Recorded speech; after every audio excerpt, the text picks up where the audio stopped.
Hi. Hey guys, I'm Dan Haggerty. Welcome to The Story. I'm back. What'd I miss? I know, the dad jokes. They started immediately. I'm sorry for that. Maybe you missed them, maybe you didn't. Either way, you were probably wondering where I was last week. Kind of a weird time to vanish entirely. Every night we ask you to use that hashtag HeyDan or email thestory@kgw.com. Let us know what you're thinking about. And one of the main things we were hearing about last week while Maggie Vespo was holding down the fort for me here was, where am I? Where is Dan? Where is KGW's main anchor? The week when, I don't know, one of the biggest stories of our generation took over our Facebook timelines, our airwaves, the newspaper front pages. So I do owe you an explanation. No, I was not sick. I'm not in any trouble, nothing like that. I was not on vacation. I was on furlough because of the COVID-19 pandemic. That means no work. It was already on the books. No work at all for a full week. That means no being on TV, no posting to Twitter or anything. You might have noticed a few links of our coverage popping up on my Facebook timeline, but those are coming from the story team, not from me. I would have said something beforehand, obviously, but I had no idea that last week was going to be last week. So I was already at home by the time everything happened. Now, I don't want to spend too much time on it. Frankly, it's not that important, but I think you deserve to know why I was absent during such a momentous time in American history. But I assure you, my heart and my mind have not been absent. And with that, let's take a little moment here and talk about this moment that we're witnessing, which seems to be building into much more than a moment. During my week off, frankly, I struggled with how to address this today. I mean, I said to my wife, who cares what I think? Who cares what I have to say? I was born into the most privileged class there is. I'm a white man who went to a private school in the white part of a white town. I've never been in handcuffs or even anywhere close. I've even talked my way out of a speeding ticket before. What do I know about being black in this country? Over the weekend, during one of the overwhelmingly nonviolent protests, our reporter, Morgan Romero, talked to a protester who didn't think that we should be calling these demonstrations peaceful because they said we are not at peace.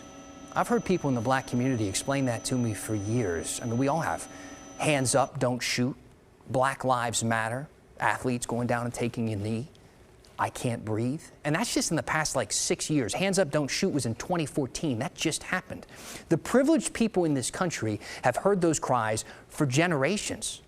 The black community has been screaming from the top of their lungs while people like me have asked, who cares what I have to say? Man, I feel pretty foolish about that now. This is a call to all the fortunate people born into privilege to actively fix this country. March if you want to, if that's what you want to do.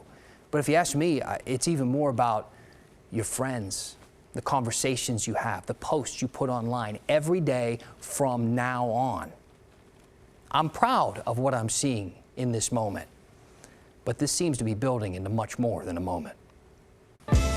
Our big story tonight is a big change in leadership in Portland. Now, this morning, we all tuned into the mayor's daily news conference to try and get some questions answered about police tactics over the weekend. And then, well, then this happened. I have asked Chuck Lavelle to step into the role as the chief of the Portland Police Bureau. That was me spitting out my coffee this morning because that was a bit of a surprise. So we got ourselves a new police chief. This is the third this year and the fifth in 4 years. Chief Larry O'Day resigned in June 2016 after he was placed on leave after shooting a friend during a hunting trip. Then Chief Mike Marshman took over until he was replaced in fall of 2017 by Chief Danielle Outlaw. Then Chief Jamie Resch took her place in February after Outlaw took a chief job in Philadelphia, which of course brings us to today, and Chief Chuck Lavelle. Now, Resch had said that she personally asked Lavelle to be the next chief, and that it's important that PPB be part of the change needed in our community and, frankly, in communities across Oregon. And it's a change that Chief Lavelle seemed to echo when he introduced himself to the city. When I watched the video of what happened to Mr. Floyd, I remember the big takeaway I had. I mean, as I watched the agonizing minutes tick by, it wasn't the tactics, it wasn't the number of officers there. It was really the lack of care and compassion. And that's what stuck with me. And the thought that that's an idea that could exist that almost felt like you're not important. And to me, the fight is not with each other. the fight for all of us is against that idea that people, institutions, agencies, you name it, can harbor that feeling in our hearts, and it has bad outcomes for people. So that is the true enemy. That's what we should all be united fighting against. Okay, so what do we know about this guy at this point? Chief Lavelle, head of the Bureau's Community Services Division, which was created last July. And that included behavioral health units, a community engagement officer, a homeless community liaison, and a civilian engagement specialist. And in that role, he reported directly to the chief. And now, well, now everybody reports directly to him. And it is a tough time to be in charge of the Portland Police Bureau because people like me have a lot of questions, and among them, why did an officer in riot gear pepper spray a person who appeared to be walking away? This was Saturday. Or throw a person off their bike on Sunday when you can hear the person asking which way they're allowed to go. This was, by the way, on the Police Bureau's own live stream. And we're still waiting to see what comes of their investigation into this video from last week of a police SUV cruising through an intersection there next to the square, nearly clipping protesters. Or whether they made any arrests after spray painting cars of people that they thought were handing out weapons. These aren't accusations, all right? These are questions we want to have answered. The chief was specifically asked about the first video, the person being pepper sprayed there, because it turns out the person was a local journalist. He was also asked whether he has any intentions of banning crowd control weapons, things like CS gas, LRADs, or flashbangs. Literally 10 minutes in, so I didn't see any of the video or anything from last night. The last 20-ish hours for me have just been a whirlwind like you couldn't believe. We have systems of accountability. Our officers are well trained. They're out there doing their best to keep the peace. I'm sure we'll look at whatever video or whatever there is to look at, and we'll make some determinations. I want to be clear. We want to give great service. We want to do the best job that we can, but I also want to protect officers and give them the tools they need to do the job that we ask them to do. I think that's the only fair way to lead them. So, I mean, we'll look at that, and we'll still do what we need to do as law enforcement leaders to protect the public, to protect life and property, and yeah, we'll look at it. Really answer the question. That's okay. And he did sound very chief-like. It's his first day. We're going to take it easy on him. But the question by no means was out of left field. Not at all. As I speak, protesters right now are suing the city to force police to stop using tear gas on them. Seattle's mayor said she banned police from using it for 30 days, but police still use it this weekend, so it's not really clear what the ban is doing for them up there. In Portland, Mayor Wheeler said that will only be used as a last resort in life-threatening situations. But Commissioners Joanne Hardesty and Chloe Udaly said on Twitter that that's not good enough for them. Now, Portland police have said over and over and over, look, they don't use tear gas, they use CS gas, which they say is more of a powder that becomes an aerosol, which is basically a gas. It's tear gas. Here's Kristen Severance. Oh, my eyes. It's the tear gas again. What is tear gas? According to Encyclopedia Britannica, tear gas is any group of substances that irritate the mucous membranes of the eyes, causing a burning sensation. Oh, there you go, more tear gas as you see. Most police departments in the U.S., including the Portland Police Bureau, use CS gas. CS is not a gas, but a powder. When mixed with solvent, becomes an aerosol. As first reported by ProPublica, CS activates a specific pain receptor, one that's also triggered by eating wasabi. But CS is up to 100,000 times stronger than the sting from wasabi. As you can imagine, CS is very painful when it gets on your skin or in your eyes. When inhaled, it causes people to cough. In the middle of this are these tear gas canisters are being shot into the crowd, at least near us. And so Randy Blazak, a Portland sociologist who studies policing issues and extremist issues, got a face full of CS gas this past Friday at the demonstrations in front of the Justice Center. And then here we are a couple blocks away, but there's no people at all, and we're just here. And I'm wanting to record the police kind of right over my head. A tear gas canister lands behind me, and I start breathing the tear gas. and it just sort of comes on you in a wave, and then all of a sudden I was on my hands and knees coughing. I thought I was gonna die. The more you breathe it in, the worse right? it gets. The concentration of That CS part, it gas hurts. is hard to measure when used in a chaotic protest setting. While PPB Deputy Chief Chris Davis said the effects wear off quickly. Which is a substance that if you walk out of it, you really stop feeling the effects almost right away, and you'll have some residual effects that at least I've encountered all the times I've been exposed to it, where I might get a little bit of an aftertaste, but you're functional a lot faster and you suffer a lot less long. Using tear gas at this Dr. time William is more Lambert of concern for OHSU two and reasons. PSU School of Because Public it- Health says the impact can last longer than a few days or weeks. CS and capsaicin are both powerful oxidating agents which burn the mucous membranes of the eyes, nose, and throat, and leaves lasting impairment for up to 3 months to fight viral infections. His big concern, using tear gas at protests during a respiratory pandemic. It's two actions happening in parallel. One, enhancing the transmission of the virus to others, and then impairing the individuals who are exposed to tear gas to be able to fight off the virus. Okay, Kristen Severance joining us now. I want to talk a bit about what OHSU had to say about tear gas and spreading the coronavirus. I've seen a lot of people online wondering what their take is on the marches and protests in general, with tens of thousands of people marching in really close proximity for long periods of time, and how that might have an impact on the spread of the virus as well. Yeah, I talked to Dr. Lambert about that. He said, yes, of course he's concerned about a spike in cases with having so many people together. But I also have to say, the statement from OHSU is very clear. They said they stand with, all of the people coming together and calling for changes. And they said as medical professionals, they are very concerned about the use of tear gas. They said, make no mistake about it, tear gas could significantly exacerbate the spread. So yes, while the big group is of course a concern, they're really speaking out against the use of tear gas. Got it. Kristen Severance, thank you. You bet. Now, something else came up at this morning's press conference. The fence that police put around the Justice Center has become sort of the staging area for the more tense confrontations between protesters and PPB. So today, the mayor was asked if they'd consider taking that fence down as a way to reduce that tension. And the mayor replied with our quote of the day. He said, quote, "It's not about the bleep fence," and then explained what he thinks it's really about. The concern that officers have is for the people who are living in the Justice Center.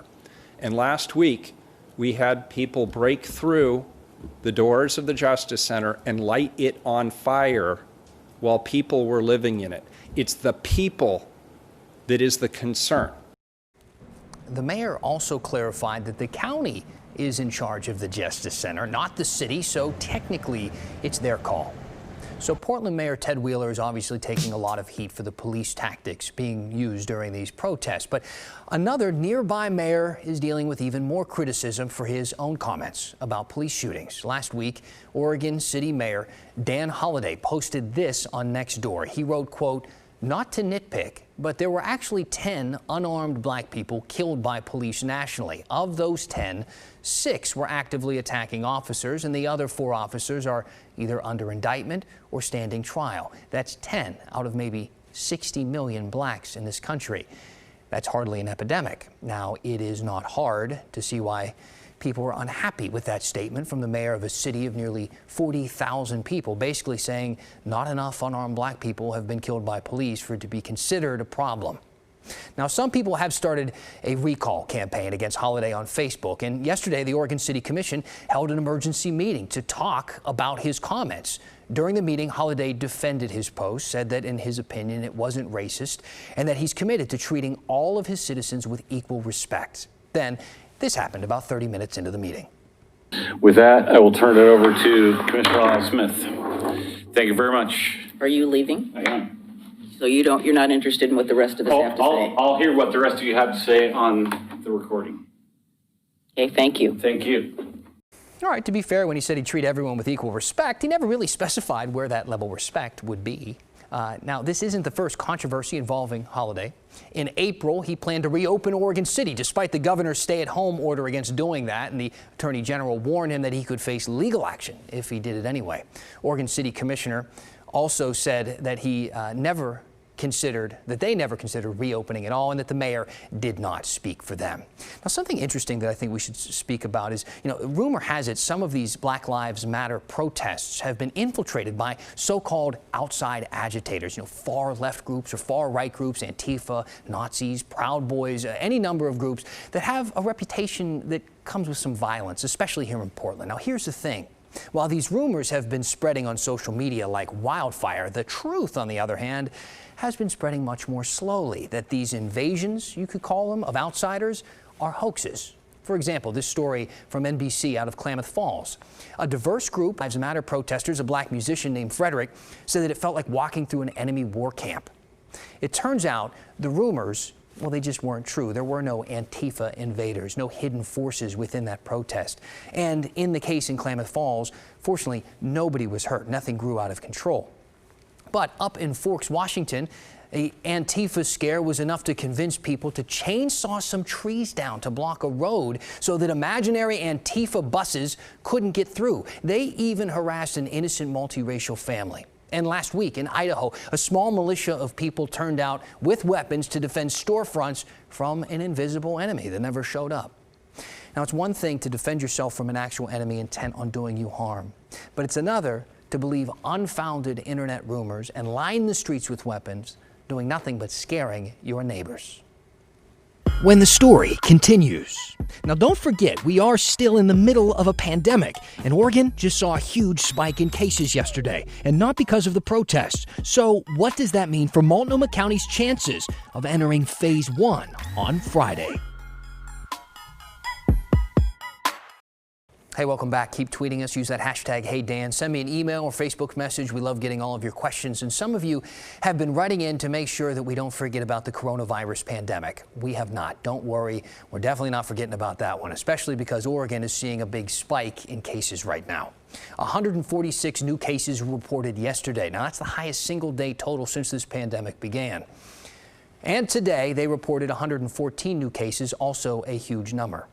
Now, doctors say part of this spike is related to more testing and to more contact tracing. We've been doing a lot more of that, so you will see those numbers grow. But it's also because of some outbreaks at workplaces, like the one at Pacific Seafood in Newport. At least 124 employees have tested positive, but the company says most of them did not report any symptoms. They just found out that they had the virus after everyone in the company got tested. Some restaurants in Lincoln County are shutting down again now because they're worried about this outbreak. Now, we've seen some people online speculating that the state's overall spike in cases is related to the protests. So we asked Multnomah County about that, and they said so far we are not seeing an increase in cases among people who went to protest. But everyone who went to protest who developed a cough, shortness of breath, chills, muscle pain, new loss of taste or smell, vomiting or diarrhea, and or sore throat should get tested for COVID-19. They also told us that as of right now, they're still planning to reopen this Friday, but they'll have some discussions about that this week. The protests in Portland have featured a lot of prominent community members like Trailblazer star Damian Lillard and most recently Top Chef star and local culinary extraordinaire Chef Gregory Gourdet. Art Edwards got some time with him to ask why he's taking to the streets with so many others. In the midst of last Tuesday's massive protest here in Portland over the killing of George Floyd on Memorial Day in Minneapolis was Portland chef Gregory Gourdet. This is literally, a huge time in, the history of civilization, and it's extremely important for me to be part of it. He says the protest was full of energy. It was peaceful and powerful. There was definitely a sense of strength in numbers. There's definitely a sense of people looking out for each other, people walking arms locked. Gourdet feels that as an African American in Portland, he has a responsibility to speak up, but it isn't always easy. I have confusion. I have sadness. I have, moments of loss of motivation, surrounding all of this. But, as a person who is visible in the community, it's extremely important that I do say something, even if it makes me uncomfortable and even if I don't know what to say, but but I think it's extremely important for people to use their platform. He sees a long road ahead. What we're looking at now is really a huge shift in the history of the world. And we're looking at something that's going to affect the next generation the most, So in 20 years and 30 years, we'll truly be able to see the change that happened in this moment right now. But he's encouraged that conversations are starting to happen. Art Edwards, KGW News. Hey, if you're not caught up on Top Chef, I'm going to talk about it here for a second. A little spoiler alert, so plug your ears, blah, blah, blah, blah, if you don't want to hear it. Here's the official spoiler alert. I'm not going to say anymore. Okay, here it comes. Last week, Chef Gourdet was sadly eliminated from this season of Top Chef. He was in the final, so close. So sorry to Chef, but you're doing some great work right now. We hope you can be back to cooking here in Portland as soon as possible.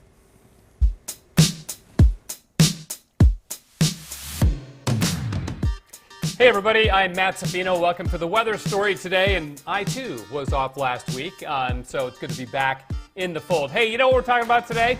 See that video right there over my shoulder? That is a recent trip to the Oregon coast, my son playing in the waves. And you know what? I'm showing you that because today, and if you can hear some drumming, it's because my son has a drum lesson going on right now, a couple rooms over, so sorry about that. But today is World Oceans Day. Did you know that? I didn't know that. I had to be reminded of it. So, again, another picture from the Oregon coast for you. We'll take you to this one here. It was a beautiful day at the beach when, well, here's the video for you from our drone when we had a beautiful day at the beach as well. And the purpose of World Ocean Day, it's interesting how this came up, but it's to raise awareness of our connection to the oceans itself. And did you know, for instance, how important the oceans can be for things like, I don't know, treating COVID potentially? That's right. Some of the compounds in the drug remdesivir are found in some sea sponges. So that's the drug that they are currently clinically testing for COVID treatment. So it is very, very important. All right, let's go to the graphics right now and I'll show you some other things about World Oceans Day. It was proposed by Canada in 1992, so thank you, Canada. UN made it official in 2008, so it is an official thing, according to the United Nations. Again, to raise awareness of our connection to the oceans is its purpose, and then also how we can protect ocean habitat because they are so critically important. Did you know, for instance, and that's a picture of the connection with the atmosphere, that half of the oxygen that we breathe is generated in oceans by photosynthesis from phytoplankton and seaweed. That's right, half of our oxygen is generated in the oceans. It really is an amazing thing. I'll leave you with this picture of the Pacific Ocean from the International Space Station because it's fantastic. So even if you don't live close to a coast, the oceans are incredibly important. They feed millions and millions of people all around the world. We here in Oregon, of course, are very aware of our connection to our beautiful oceans, and it's something to respect and make sure we take care of in the days, weeks, months, and years going forward. Dan, back to you. I love the Enzo showing tonight. I love his tunes in the background. People are always calling in and complaining about our music, so tell them it was nice to hear something a little different, a little better in the background there. Thanks to Enzo, thanks to Matt. All right, get out your phones. We're reading some comments after the break. Use that hashtag #HeyDan. Email the story at kgw.com. We're going to finish things up right after the break. One person writing in and saying, Dan, thanks for clearing up the tear gas issue. Actually, that was Kristen Severance who cleared that up. She did the report for the story tonight, but you can find that online if you want to take another look. It's a big part of the conversation right now is how police are handling these protesters when things start to get a little bit violent. Robert writing in saying, hey, Dan, I really like the show, but your explanation of why you were gone last week doesn't quite add up because I didn't say anything before I left. I went on furlough last week, and I'm not going to come on here and talk. I didn't know last week was going to be so busy. I didn't say something beforehand because I'm not going to complain about 1 week of being off and unpaid when everybody else is going through so much in this community. It's a small sacrifice to pay for this company, and I know a lot of people are dealing with much, much worse right now. So that's why I didn't bring it up, not because I was trying to hide anything from you. And it's really the only reason I'm telling you about it now is because things were so crazy last week. Now, who lives in the Justice Center? Coming from Edmond, the PDX mayor said it was concerned when things were set on fire. We know there are some inmates in there. There are people who work there 24/7. It's a busy place. There's always somebody inside the Justice Center, which is what I believe the mayor was implying when he said that. A lot more questions, a lot of people using hashtag #HeyDan. I'll be reading all of them. It's good to be back. Thanks for watching tonight. See you back here tomorrow, right here on The Story.